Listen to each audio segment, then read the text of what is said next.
Hi, I'm Jack D. Hawkins, author of fantasy, steampunk, and various mind-body-spirit books, and this is my contribution to the Read Around the World project. This is part 27. Amazing, isn't it? Who would have thought? Always knew this would happen. Bloody weather. You know, my Aunt Etty passed away last year. I'm thinking of digging her up just to make sure because of all this. Act of God. Nervous ducks, I heard. Nigel, exclaimed Jiffy. Nigel stopped his eavesdropping and handed Jiffy his coffee with a smile. Aw, thanks, lad. Couldn't half use it today with business, what it is and all. What is all this, Jiffy? I must be out of the loop, said Nigel, feeling a little left out. Jiffy gave Nigel the kind of look that only the old can give to the young, as if everything they said is completely ridiculous. Well, it's the news, isn't it? The worldwide phenomenon thing. Nigel shook his head. I'm not with you. Jiffy leaned heavily on his walking stick and snatched a newspaper from a surprised-looking man about to purchase it. He stuck the front page in Nigel's face and waved it about a little for emphasis. The headline in large black print stared back at Nigel. The dead live.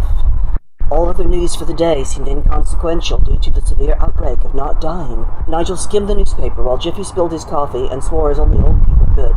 He finally got bored and verbally abusing his own customers and turning his attention back to Nigel. Are you going to buy that paper or what? Sorry, Jiff, this is all new to me. Fascinating, isn't it?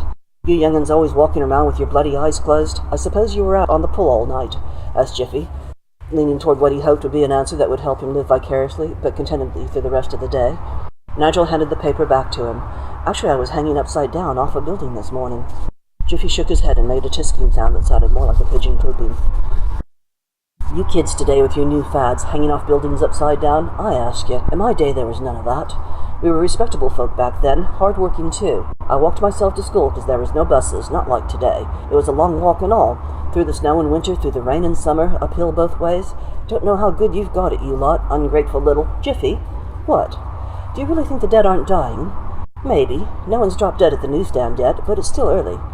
Has any of the news shed light on any possibilities? Jiffy rubbed his chin as his 69-year-old brain quickly recounted all the news he'd read that morning.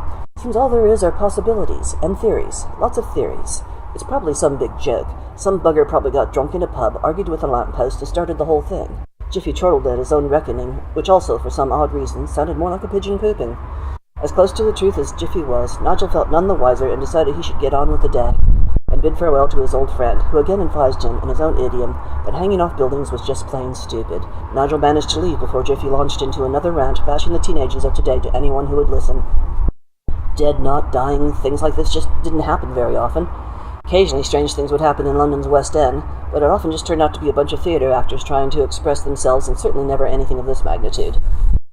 There was, after all, still the case of Mrs. Jones' cat to take care of, and all this dead people not staying dead business wasn't going to disappear any time soon. Nigel's intelligent mind chose that point to spring to life, as it often did. He quickly worked over the possible reactions, reasons, and consequences of such events, but then he abruptly stopped himself as he decided it wasn't worth the effort quite yet. He might as well get this whole possessed cat thing out of the way first. Figuring out the world's problem was one thing, but a possessed cat was something else entirely. First things first.